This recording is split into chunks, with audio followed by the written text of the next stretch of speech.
Bienvenidos a Héroes sin Capa, un apasionante proyecto de la Cámara Junior Internacional JCI Bogotá, donde descubriremos cómo cambiar el mundo sin necesidad de capas o superpoderes. Únete a nosotros en nuestras conversaciones, entrevistas y reflexiones, donde exploraremos la importancia del liderazgo con impacto social para transformar positivamente nuestra sociedad. Hola a todos, mi nombre es Francisco Trujillo, bienvenidos a este espacio, me acompaña Carlos Alberto Corredor y hoy tenemos un invitado muy especial, Juan Andrés Bermúdez Pinilla. Él es abogado egresado de la Universidad Sergio Arboleda, especializado en Derecho Administrativo, con estudios en Derecho Comparado en Inglés Legal de la Pontificia Universidad Javeriana, estudios en negociación con énfasis en decisiones gerenciales y el liderazgo de Harvard Law School. Actualmente es docente del Prime Business School. En el 2021 fue galardonado con 3 importantes reconocimientos entregados por la Organización Internacional para la Inclusión y la Calidad Educativa OIC por su trabajo en pro de la excelencia educativa en América Latina. Bienvenido, Juan Andrés, ¿cómo estás? Bueno, primero que todo, muy buenas tardes para ti, para todos los presentes y pues todos los escuchas. Muy contento de estar acá, de verdad me siento verdaderamente feliz de estar en este programa Héroes sin Capa, de verdad que es todo un honor, así que muchas gracias. Carlitos, ¿tú cómo estás? ¿Cómo te encuentras hoy? Muy bien, pues muy contento de estar con un gran maestro, con un gran profesor y sobre todo con un humanista que ahí sí, como dice el dicho, todo lo pone al servicio de la comunidad. He tenido pues el honor de compartir varias tertulias aquí con el doctor y sobre todo pues fortalecer esos lazos de amistad que lo edifican a uno. Entonces pues feliz de estar hoy con ustedes y sacando este proyecto también de la organización en la que estoy en este momento como contralor. Mi primera pregunta, ¿doctor o profesor? Chévere que el doctor, pero mi esencia es muy profesor. Quisiera saber quién es Juan Andrés, además de profesor y doctor. Bueno, muy interesante esa pregunta. Primero que todo, soy un apóstol de Cristo, es lo primero. Soy una persona con una gran fe, ¿verdad? Supremamente mariano, con unas convicciones muy fuertes en ese aspecto. Una persona supremamente feliz, contenta, que le gusta ser apasionado por la vida, que le apasiona lo que hace, con un amor muy grande, obviamente, hacia mi familia nuclear, lo que son mi papá y mi mamá, y una persona con una gran identidad por lo que es el aspecto de la educación y también con una gran identidad sergista. Soy sergista 100%, así que pues adoro la Universidad Sergio Arboleda, donde he sido estudiante, fui monitor y hoy en día ya pues docente, profesor, ¿verdad? Así que sí, una persona también que ha trabajado con personas de los 5 continentes, de las cuales pues me siento muy contento de ser una persona altamente destacada en todo lo que he hecho. Yo digo que una persona realmente apasionada por la vida, eso es prácticamente lo que es como la definición de mi esencia. Leyendo toda tu trayectoria como profesor, quisiera que nos contaras un poquito de cómo inició esta trayectoria, cómo fue esto de, pues empezaste estudiando Derecho y de una entraste a ser profesor o cómo llegaste a ser profesor y a tener esa pasión por la educación. Bueno, hay una cosa importante, yo creo que eso es algo que digamos se lleva de pronto en la sangre, ¿no? Digamos, en la familia hay un precedente muy importante en aspectos de, digamos, de ser profesor universitario, que fue el doctor Néstor Santa Coloma Garrido. Néstor Santa Coloma es familiar mío, que fue primero que todo fue un gran médico, fue uno de los fundadores de la Facultad de Medicina de la Pontificia Universidad Javeriana, inclusive el edificio de patología, ¿no? Tengo entendido que se llama Néstor Santa Coloma. Fue un gran profesor, fue un gran docente y dijeron que fue muy buen profesor, tanto así que tiene hasta un busto en la Universidad Nacional como mejor profesor de anatomía. A mí me impactó mucho Néstor. Después pasa mi papá, cual es ingeniero civil muy destacado a nivel nacional e internacional y también tenía en sus tiempos de dictar clase en las universidades, ¿verdad? Dictó en diferentes universidades. Y bueno, no sé, yo creo que eso se llevaba mucho en la sangre. Yo como inicié con el aspecto de las clases, yo inicié siendo muy jovencito en institutos de inglés, desarrollando habilidades en inglés, ¿verdad? Mi inglés es nativo, yo a los 7 años llego a los Estados Unidos, mi vida pues obviamente está muy conectada a ese país. Ya siendo obviamente adolescente, pues viviendo en Colombia, vi la manera de dictar clases en inglés como una manera de obtener pues, un dinero extra, por decirlo así, pero también me gustaba porque mis amigos me decían, oiga, usted explica chévere, usted, ¿por qué no me dicta clases? Y empecé así. Después fue cuando me metí con diferentes institutos acá en Bogotá inclusive, y como tenía un inglés tan nativo, muchas veces me llevaban era a dictar a ejecutivos colombianos de multinacionales. Entonces eso fue muy chévere. ¿Por qué? Porque no solamente, pues sí, recibía un pago chévere, sí, era joven, pero también empecé a hacer muchos contactos en el nivel empresarial y la parte empresarial me empezó a llamar mucho la atención. Después fue ya tanto el éxito que empecé a tener como profesor de inglés, por decirlo así, ¿no? Que empecé fue a hacer freelance. Entonces empecé fue a tener mis estudiantes por aparte. O sea, yo ya no tenía que pertenecer a ningún instituto ni nada, sino tenía mis estudiantes y llegué a tener muchísimos, pero un montón. Entonces fue muy chévere, muy divertido, me pareció muy chévere el aspecto de enseñar, el aspecto de desarrollar habilidades. Me pareció que era algo que me hacía sentir muy bien y podía dictar muchísimas horas y no me cansaba, no me agotaba. Teniendo eso, pasa bastante tiempo, yo me gradúo de acá de la Universidad Sergio Arboleda en Derecho, me graduó con honores, fue algo muy bonito graduarse de una manera súper destacada. Trabajo acá en ciertas compañías y después llego y me voy para Estados Unidos, estudio en los Estados Unidos, trabajo también para Chacanic Innovation en Nueva York. Vivo un muy buen tiempo en Nueva York trabajando y también en Boston, porque estudié en Harvard. Y después me vuelvo para Colombia. Cuando me vuelvo para Colombia, dos personas que me parece que fueron súper importantes en ese proceso. Uno fue Ignacio Gaitán. Ignacio Gaitán era, tengo entendido ahí en esa época era vicedecano de Prime, porque estaba, creo que era vicedecano de la IAM, ¿no? En esa época. El decano era el doctor Cala. El doctor Álvaro Cala Hedrick, que le tengo un gran cariño, obviamente, inclusive fue jefe de mi papá cuando mi papá trabajó en Avianca siendo muy joven. El punto fue que el doctor Gaitán pues vio que tenía una hoja de vida bastante buena, bastante chévere, y me hace una invitación chéverísima para dictar en la Sergio. Entonces yo dije, no, pues claro, obviamente yo quiero dictar. Empiezo dictando, pues está la doctora también, Joanna Sitzman, fue una persona también que también me dio una mano en el aspecto también de dictar. Y ahí sí empecé prácticamente a dictar acá en la Universidad Sergio Arboleda, ¿no? Y empiezo a tener un impacto como profesor bien interesante, tanto así que me empiezan a llamar diferentes universidades y ya pues el ramillete de universidades en las cuales he dictado ha sido larguísimo. Inclusive tuve el honor de dictar en la Universidad Nacional en 2 facultades, que yo no había caído en cuenta, pero me dicen, dictar en la Nacional en 2 facultades no es nada fácil. Eso me lo dijo inclusive un cliente de mi empresa, yo soy empresario también, así me dijo, uy, pero usted ha dictado en la Nacional en 2 facultades, espectacular, yo no me caí en cuenta, en realidad, oiga, sí, dicté para administración, el aspecto de negociaciones, y dicté para lo que es el aspecto de derecho también, teoría del conflicto. Y después llega a la Universidad de La Sabana, Ariandina, dicté mandarín y dicté negocios allá, en negociaciones, dicté en la Universidad de Ibagué, Universidad de Santander, bueno, y fue en la universidad que he Tienes dictado. una colección gigante de universidades. A mí me interesa mucho saber cuál es esa metodología, cómo impactaste o cómo crees tú que Ok. impactas a estas juventudes o estos liderazgos nuevos, liderazgos jóvenes. ¿Qué es eso que has marcado tú en la vida de estos estudiantes? Ok, mira, hay un aspecto bien interesante, fue cuando yo, en la experiencia en Harvard, o sea, yo, las personas que han ido a Harvard, pero hay muchos colombianos que han ido a Harvard también, y yo les pregunto a ellos qué les impactó la universidad. Ellos me dicen, uy, el campus grandísimo, sí, o los profesores, tal. Claro, sí, chévere. Pero hubo algo que me impactó y fue la metodología de la pedagogía de que usa Harvard.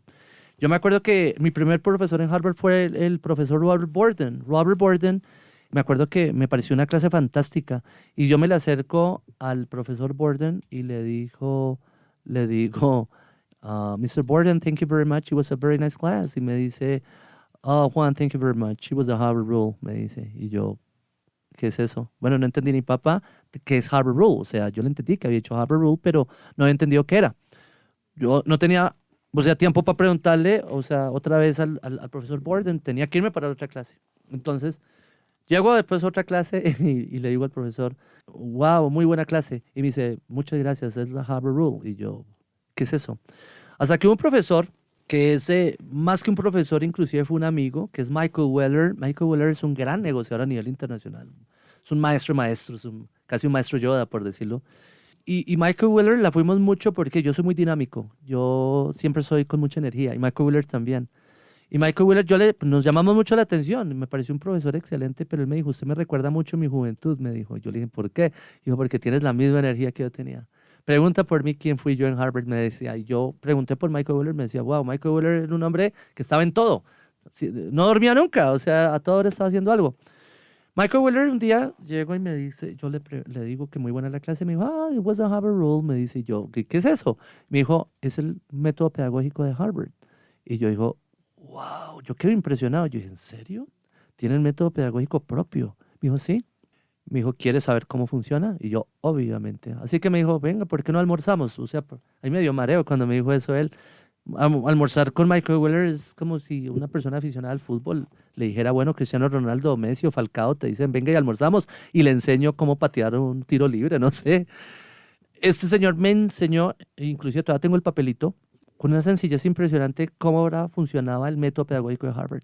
Yo dije, si algún día llego a dictar clase, yo quiero dictarla de esa manera. Entonces, ¿qué pasó? Yo lo que fue, cogí el Harvard Rule de Harvard y le puse mi estilo.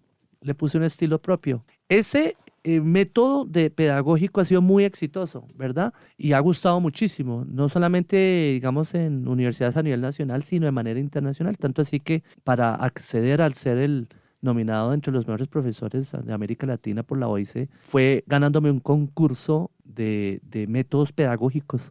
Yo me metí, yo simplemente me acuerdo que estaba en una mitad de año, mi papá estaba recién operado. Entonces yo estaba pues muy pendiente de mi papá. Yo siempre tengo que estar haciendo algo. No me puedo quedar sin hacer nada. Entonces yo dije, vaya, hay un concurso de métodos pedagógicos. Me meto. Y cuando me metí, solamente las ponencias más destacadas y que iban a ser revisadas por muchos profesionales podían llegar a ser expuestas. Yo dije, bueno, yo la mando pues por concursar, o sea, pues sí, a ver cómo nos va. La vaina fue que la mandé y a las 2 semanas me contestaron que había quedado elegido y después la expuse. Cuando yo la expuse, yo me quedé impresionado porque gente de diferentes partes del mundo estaban ahí. Y me empezaron a preguntar por mis datos, me están a preguntar por mi teléfono, mi correo electrónico. Les pareció espectacular lo que yo expliqué. Y así fue, ese es, y se los explico, si quieren se los explico con mucho gusto. ¿En qué va a ser el aspecto de Harvard Rule? Dice Harvard que hay 3 competencias fundamentales para ser un gran profesional. La primera es el manejo del concepto. El que maneja el concepto va a cualquier parte y gana. Y eso es lo que me ha pasado a mí. Yo he trabajado con gente de los 5 continentes y he sido súper exitoso. Y eso es algo que me pone muy contento. ¿Por qué? Porque el concepto lo tengo totalmente claro. Después viene lo que se llama el aspecto del conocimiento profundo, deep knowledge, ¿no? Que es saber de lo que estamos hablando. No solamente saber el concepto, es saber obviamente el aspecto de que toda la parte teórica de aquello. Teoría ecléctica, teoría positiva, teoría negativa, teoría de todo, ¿verdad? Y el tercero es relación, es el saber hacer. Entonces, ¿qué sucede? Eso tiene una base y es la ética y una proyección que es el liderazgo. Entonces, ¿qué sucede? Esa es la base de lo que es el Harvard Rule de Harvard. Ahora, ¿yo qué le pongo? Le pongo el aspecto de cuál. Yo soy muy empático, el aspecto me gusta la gente, me gusta el aspecto de entender a las personas, me gusta escucharlas, me gusta el aspecto de llevarlas de la mano y hacer mejor personas, ¿no? Yo creo que eso es lo que hace que sea un aspecto supremamente fuerte que la gente muchas veces no olvida. Mucha gente le dice a uno, eso me parece muy bonito cuando la gente le dice a uno y uno lo recibe con mucha humildad, el aspecto de decir, oiga, usted es un mentor para mí o usted es una persona a la cual yo admiro tanto que yo quiero ser como usted en un futuro. Eso es un aspecto que me llena a mí de orgullo. Y como digo, cada clase que yo dicto, me juego prácticamente mi vida entera en cada clase. O sea, ¿por qué? Porque soy súper apasionado. Tener una clase, a mí me pareció algo muy curioso. Mira, tuve una clase en la Sergio, pero es una clase muy bonita que se llamaba Conflict Resolutions. Una clase muy linda. Y era una clase que yo la monté de una manera espectacular. Y tenía esa clase, había un horario, nunca se me olvida, era lunes de 8 a 11 de la mañana y viernes de 6 a 9 de la noche.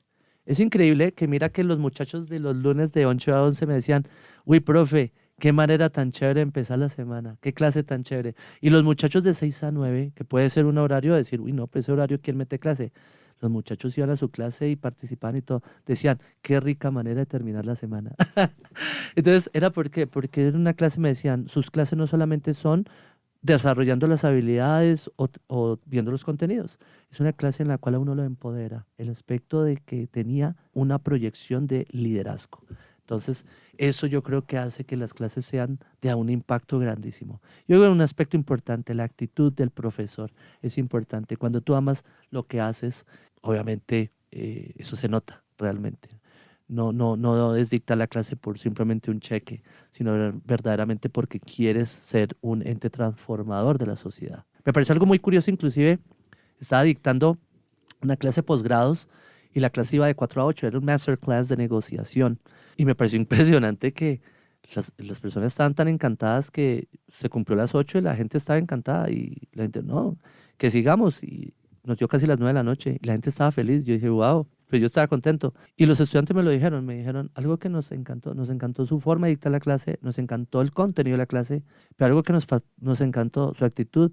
Usted ni siquiera se molestó cuando pasó a las 8 y nosotros queríamos más y usted perfectamente dijo, bueno, listo, no hay problema, pues, si ustedes están dispuestos, ok. Y nos dio a las 9 y usted estaba súper tranquilo y nosotros estábamos re felices. Dicen, esa actitud verdaderamente impacta muchísimo.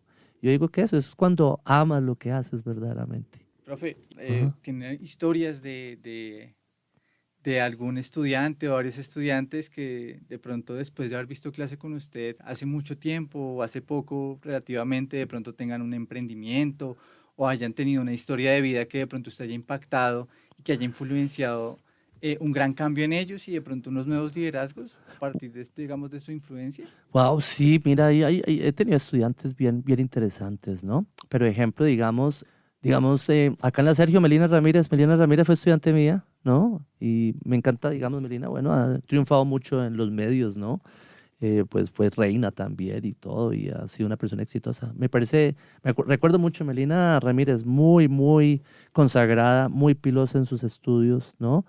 De un muy buen trato, ¿no? Una gran persona. He tenido también Sebastián Linares inclusive me pidió que fuera mentor de él en un concurso de emprendimiento, si no me equivoco era el Banco Mundial, y se ganó los dos emprendimientos, así que eso es algo y Sebastián Linares siempre fue una persona supremamente altamente destacada. Tengo también varios estudiantes que, digamos, han hecho emprendimientos que son interesantes, pero hay una influencia que me parece también muy interesante y es el neuromarketing. Yo dicto en materia de neuromarketing y algo que nos hemos dado cuenta en Prime es que desde la clase de neuromarketing termina siendo un semillero de neurocientíficos o neuromarketeers. La Sergio Arboleda tiene un número muy interesante de personas que están estudiando o se están destacando en las neurociencias o en el neuromarketing. Entonces, fíjate, eso me parece tan bonito y chévere cuando le dicen a uno, oiga, gracias a esa clase, yo estoy estudiando ahorita neuromarketing, ¿no? Estoy especializándome, quiero ser neurocientífico. Eso me parece súper chévere. Entonces, he tenido, claro, varios estudiantes. Digamos, también tuve un estudiante acá en la Sergio que creo que, si no me equivoco, estoy manejando todo lo que es el aspecto de marketing de Louis Vuitton. Así que bueno, hay muchas cosas, mucha gente que está haciendo muchas cosas bien interesantes y pues obviamente me llena de orgullo porque vuelvo y le digo yo a mis muchachos, uno ha sido exitoso en lo que ha hecho, pero uno está para que los muchachos sean más exitosos que uno, así que lleguen más lejos, ¿verdad? Y Sí. todo lo que uno pueda hacer por los muchachos y por la universidad, pues obviamente siempre estaré dispuesto obviamente a lo mejor. Que también queríamos preguntarte, Ujú. ¿qué crees que es la relación entre la academia, el liderazgo y, digamos, la experiencia ya en el trabajo, ¿no? Ya cuando llegas a una oficina y tienes que de pronto liderar un equipo Ujú. y entonces tienes que combinar eso que aprendiste en la universidad, pero en la oficina de pronto no se da tan bien. ¿Cómo es esa amalgama y de pronto cómo llevar eso a un salón de clases y a tus estudiantes para que, digamos, estén algo preparados Ujú. para allá afuera, ¿no? Afuera de la Sí, universidad y ok. enfrentarse a ese mercado tan difícil? Sí, claro, mira, yo digo una cosa importante, pero el punto es que algo que yo aplico y que lo aplican, ejemplo, en las universidades de la Liga Ivy, ¿correcto? Eh, y de las cuales obviamente tengo una conexión muy importante con ellos, es que el profesor, lo más importante del aspecto no es el texto guía.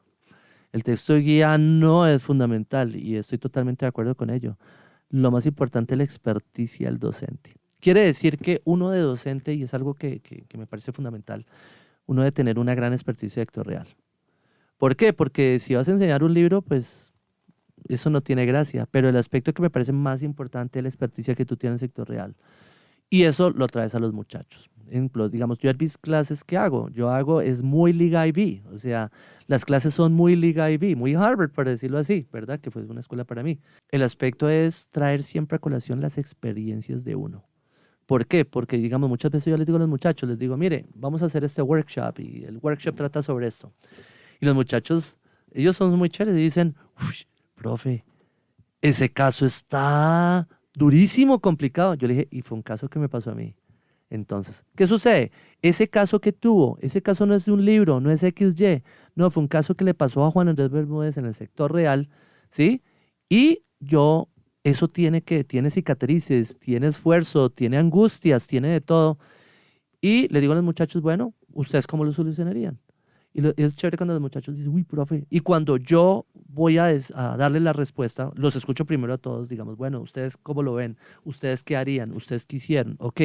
Después yo llego y digo, ok, vamos entonces a decir, les voy a comentar qué hice yo en esa situación. Y empiezo a narrar, obviamente, con un storytelling bien interesante, que los muchachos se quedan todos impactados, sorprendidos, mirando atentamente.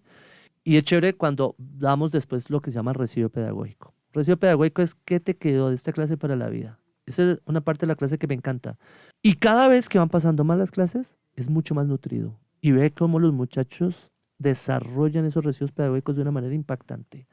Entonces, ¿qué sucede? Todo esa experticia debe llevársela a los muchachos, porque el sector real no es un libro. No son 2 libros, no son 3 libros. Es mucho más que eso, ¿verdad? Digamos, si yo te comento sobre las materias o las asignaturas que yo dicto acá en Prime, claro, yo tengo, por decir, varios textos en los cuales, digamos, en el programa están, pero hay muchos más. O sea, el aspecto realmente, las clases mías son compuestas por mucha bibliografía también. O sea, tiene mucha bibliografía, pero más que esa bibliografía, tiene experticia en el sector real. O sea, me parece absurdo que una persona esté dictando negociación y nunca haya estado en una mesa negociadora. Entonces, ¿qué pasa? Yo he estado en mesas negociadoras, he estado en los diferentes roles de mesa negociadora. Obviamente, cuando ya empecé a coger un vuelo alto, y fue en Nueva York prácticamente, que fue mi casa negociadora, si se puede decir así, donde yo inicié y empecé a potenciarme fuertemente. Fui líder de mesas negociadoras y sigo siendo líder, obviamente, de mesas. Y es interesante cuando tú a los muchachos les desarrollas esas habilidades. Es muy chévere. A mí me encanta. Y digamos, acá en Prime, mis muchachos en Prime han tenido, me parece, un nivel muy, muy interesante en lo que es el aspecto de negociación. Inclusive, nosotros, me acuerdo hace ya buen tiempo, nos invitaron a un concurso de negociación. El tiempo, Antonio Alonso González era por esa época el director del programa, me acuerdo, y me llamó, me dijo, venga, siendo su experticia, quiero que usted sea el director técnico del equipo, pero también quiero que se traiga el triunfo. Yo le dije, hágale, a mí me gustan los retos, entonces voy con todo. Y el punto fue chistoso, fue que me dijo, pero hay un problema. Yo, ¿cuál? El tiempo. Yo, ¿por qué? Me dijo, porque tenemos nomás un mes para prepararnos. Y los otros equipos tenían varios meses de estarse preparando. Con todo eso, y nos ganamos el concurso. Mira, te digo una cosa, fue algo muy lindo. Yo no me puse a escoger en el curso, digamos, en aquel curso no dije, bueno, yo le escojo a usted. No, yo simplemente le dije a mis muchachos, porque a mí me gusta la inclusión. Le dije, ¿quién quiere representar a la Sergio Arboleda en un concurso de negociación? Todos, todos levantaron la mano. Yo dije, listo, todos somos equipo, muchachos. Todos somos equipo. ¿Y cuál pueda? Nos llevamos el triunfo. Así que eso fue muy, muy bonito, muy bello, me acuerdo. Y me acuerdo que esa vez el equipo de la Santoto tenía un negociador de la USO. Es que el caso era la USO contra Ecopetrol. Y la USO era la Santoto. Y nosotros éramos Ecopetrol. O sea que ellos eran a atacarnos con toda la fuerza, ¿verdad? Y me acuerdo yo que ese día inclusive yo no pude estar todo, o sea, estuve toda la sesión, pero cuando ya fue la premiación y eso, o sea, que fue la copa de vino y la cosa, yo no me pude quedar tan largo porque yo tenía un viaje con ProColombia para una conferencia que iba a dictar sobre negociación, técnicas de negociación internacional, me acuerdo. Y entonces a mí me tocó, me estaban esperando afuera para llevarme al aeropuerto, pero me acuerdo cuando se acercó el entrenador del equipo de la Santoto, que era un sindicalista además que habían traído, y fue bonito cuando nos dio el crédito. Dijo, oiga, los felicito, muy buena estrategia, los felicito. Muy buena, excelente. Dijo, bueno, no, muchas gracias, ustedes también hicieron un buen papel, pero bueno. lo felicito también, bueno, muy bien. Pero fue muy chévere, así que, bueno, son experiencias bien agradables, ¿verdad? Muy bonita esa experiencia, ¿no? Uno llegar de último y ganar, eso es... Sí, uf, eso fue duro, duro, duro. Sí, No fue fácil. Carlitos, hoy estás callado y él habla. Yo hablo, pero es que cuando la sabiduría y la experiencia habla, es prudente uno a callar para poder escuchar al maestro. Muchas gracias. No, ahora que acá el maestro estaba hablando sobre la experiencia con los estudiantes, Sí, estoy como iniciando mis pasos en la docencia. ok. Y eso es muy gratificante, por ejemplo, cuando yo veo a los niños con los que yo les doy clase de religión, ver cómo entran unos y ya salen otros. Y con un pensamiento crítico, con un pensamiento humanista. La responsabilidad tan grande que tiene el maestro de lo que enseña no es enseñar ideologías, Ujú. es darle las herramientas a sus alumnos para que sus alumnos se desarrollen. Correcto, Esa experiencia tuya sí. como maestro, porque listo, está todo lo de la neurociencia, el marketing, y hoy vemos, por ejemplo, una economía impersonal. Ujú. Hoy vemos un sistema económico que no ve a la persona, sino cuánto vendes. Ujú. En tu experiencia, ¿cómo haces para infundir ese humanismo a las personas? De decirle a tus alumnos, usted al que tiene al frente sí, es un contrincante, Ujú. pero no deja de ser un ser humano. Claro. ¿Cómo combinar esa humanización Ujú. con la neurociencia? Bueno, con todo el ámbito económico, de negociar Ok. y todo eso, de no Sí. ver al otro Sí, tan... claro, total. Mira, hay un aspecto importante. Me acuerdo mucho lo que acabas de decir, me acuerdo del padre Campo Elías. Padre Campo Elías, me acuerdo que una vez dijo algo, me pareció muy importante, impactante. Me dijo, y lo recuerdo con mucho cariño al padre Campo Elías, le mando un saludo grande. Dijo, hijo, nunca se te olvide que al que le falta la humanidad le falta todo. Y es verdad, totalmente cierto. ¿Cuál es el punto? El punto es lo siguiente, ejemplo, yo hay dos tipos de profesionales y se distinguen facilito. ¿Por qué? Porque hay profesionales que tienen un pensamiento de servicio, el aspecto de servir. Y hay otros que tienen un pensamiento codicioso, la codicia. Y ahí es donde se echa a perder muchas cosas. ¿Yo qué hago con mis clientes? Y mucha gente me dice, oiga, espere un momento, es que su manera obviamente de uno, a mí me dice mucho que yo soy como un GPS en aspecto de negocios, bueno, y me parece muy chévere ese apodo, el GPS de los negocios, ¿no? Porque los guío en un aspecto totalmente con buenas prácticas, es un aspecto que me gusta. Yo, ejemplo, yo admiro mucho a las personas que hacen las cosas geniales. Sí, pero tanto lo que es un marco, obviamente, de lo que son las normas. Porque es que salirse de la norma es muy fácil y hacer cualquier vaina para, mejor dicho, vender cualquier cosa. Eso no tiene chiste. El punto es, ¿cuál? El aspecto es ser supremamente ético. Cuando tú eres ético, tienes mejores clientes.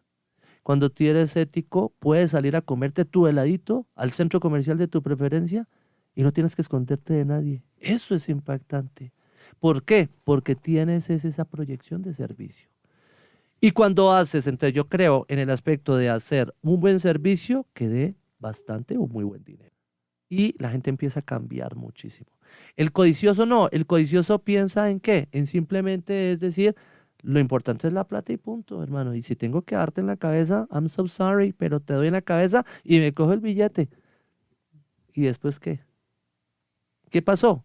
No construiste absolutamente nada. Sí, te llenaste un poco de billetes, pero ¿qué tienes a tu alrededor? ¿Me entiendes a lo que voy? Entonces, ese es un aspecto que me parece interesante. La gente se concientiza mucho de eso y dice, espera un momento, no es tener simplemente plata, es saberla tener, es saber hacer. ¿Qué estás haciendo tú para marcar la diferencia, para hacer lo otro? Ejemplo, a mí el aspecto de, digamos, hay veces que hay gente que toca mi puerta y me han hecho ofertas codiciosas, ofertas que, vuelvo y digo, como decía el papá de Betty la Fea, el diablo es puerco. Es verdad, don Hermes. El diablo es puerco, Betty. Es verdad, a mí me han ofrecido cosas supremamente sucias. Y yo digo, discúlpame, qué pena, mira, yo comprendo muy bien lo que tú quieres, pero te voy a decir una cosa, esto es corrupción, así que qué pena contigo. no me interesa. Y no me interesa ¿por qué? Porque yo tengo la capacidad, tengo el conocimiento, tengo la habilidad, tengo la industria realmente para poder lograr eso de una manera lícita y correcta. Y no lo hago ¿por qué? Por varias razones. Y yo se lo digo a mis muchachos inclusive. ¿Por qué me gustan las buenas prácticas? ¿Por qué me gusta ser ético? ¿Por qué me gusta ser juicioso con las cosas? Primero que todo, por convicción propia.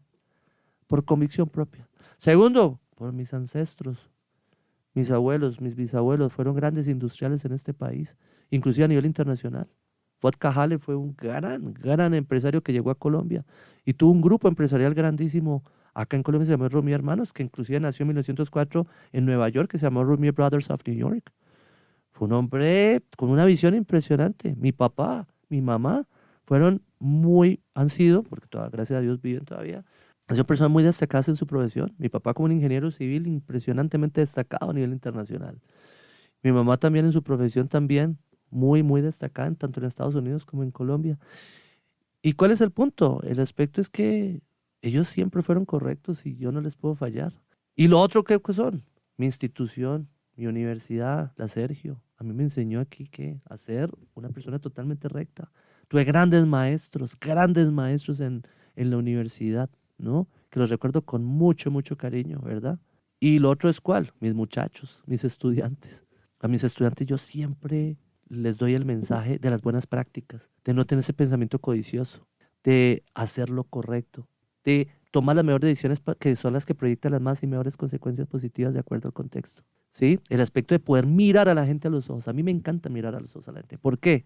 Porque yo actúo bien, porque actúo de una manera correcta, porque qué bonito cuando haces un buen trabajo, la gente te dice, no tengo uno, tengo dos más, tengo tres más, tengo cuatro más, porque haces lo correcto. Ese aspecto de buenas prácticas. Entonces, fíjate lo que es ese tipo de profesionales. ¿Te encuentras con gente codiciosa? Claro que sí. Pero hay gente que simplemente sufre por plata. El aspecto es, no, yo creo que uno debe tener, cuando uno tiene ese pensamiento de servicio, realmente, de hacer lo mejor por la sociedad, por la comunidad, y obviamente eso genera unos réditos interesantes. Yo creo que inclusive se vive mucho más feliz, se vive contento, se vive tranquilo y tienes conciencia que estás sirviendo. Bueno, ya para terminar, una pequeña reflexión y es, hoy el mundo económico pues necesita líderes, el mundo político, el mundo de eso. ¿Qué falta, qué cambiaría y qué mejoraría? ¡Wow! Te voy a decir una cosa muy interesante. Bueno, esta pregunta está muy buena. Líderes, primero que todo es el aspecto del concepto de líder. Yo he conocido personas que me han dicho, es que yo soy un líder negativo. En mesas negociadas me dicen, qué pena, mi doctor Bermas, yo soy un líder negativo. Y yo soy de las personas que hablo, soy muy confrontador. Y digo, discúlpame, líderes negativos no existen, pero para mí eres un perdedor. ¿Por qué? Porque el líder tiene una característica supremamente importante, que es, primero que todo, el líder motiva, el líder construye, el líder no tiene egos, el líder es altruista, el líder confronta situaciones, ¿verdad? Y el líder conoce contextos. Eso es importantísimo para el líder. Entonces, ¿qué sucede? He visto muchas personas que dicen llamarse líderes y cuando es el momento más crítico salen corriendo y no aparecen. A mí me he topado con muchos de eso en el sector real. Personas que la gente dice, es que es un líder y sale corriendo. Y yo, hey, no que eres un líder. ¿Y dónde estás cuando la situación está compleja? Entonces, ese es el punto supremamente importante. Yo digo que todo radica en el aspecto de la voluntad. El líder sirve al otro. El líder siempre tiene conciencia del otro, siempre tiene ese altruismo. Yo digo que importante, vuelvo y digo, es primero despertar a la gente como esa conciencia, ¿no? Propia realmente de qué, de servir, de hacer, ¿no? De no tener esos egos impresionantes, ¿verdad? Me parece supremamente importante. Lo otro, vuelvo y digo, me parece que el líder verdaderamente, nadie le dice a la persona, es que usted tiene que ser un líder. No, la misma persona le nace eso, porque ese amor por el otro no es que, es que te pago 2 millones más, entonces te importa el otro. No, el aspecto es que la persona le nazca realmente. Entonces, por eso te digo, ese aspecto de liderazgo nace de esa voluntad bonita, de tener obviamente, de querer servir, como te digo, con ese sentido de servicio. Ahora, otra cosa importante, el líder debe tener seguidores. Debe tener seguidores. Entonces, importantísimo el aspecto de tener seguidores, de motivar, de construir, ¿correcto? De ser altruista y de confrontar, el aspecto de confrontar. Hay personas que de pronto le dicen, es que es un líder o una lideresa, y son personas en realidad que no construyen absolutamente nada. Por eso yo digo que para generar un aspecto de liderazgo, primero que todo, es que ser supremamente agradecido con la persona que te sirve. Eso es fundamental. Segundo, reconocer cuando alguien es bueno. Yo, ejemplo, mis muchachos, ¿por qué los empodero con liderazgo? Porque los felicito realmente cuando hacen algo correctamente, lo hacen muy bien. Digo, hey, buen trabajo, bien hecho, excelente, ¿verdad? Y tercero, digo, el aspecto de liderazgo también es mucha pasión y amor. Cuando tú amas lo que haces, lo das todo, ¿verdad? Bueno, profe, Carlitos, muchas gracias. Lastimosamente el tiempo acá se va volando. Quiero agradecer a todos los miembros de la JCI que hacen que esto sea posible y por supuesto a la Universidad Sergio Arboleda que nos presta sus instalaciones, nos ha acogido desde siempre para grabar este podcast, este proyecto que nace de liderazgo juvenil con mucho amor y con mucho corazón. Muchas gracias a todos nuestros oyentes y esperamos nos sigan acompañando en nuestros próximos capítulos. Muchas gracias a ustedes, de verdad, me siento muy contento de estar acá. Un abrazo grande para todos. Descubre Héroes sin Capa en tus plataformas de podcast favoritas como Spotify, Apple Podcast y Google Podcast. No te pierdas ni un solo episodio. Acompáñanos en esta emocionante aventura y síguenos en nuestras redes sociales @JCI Bogotá en Instagram y Facebook.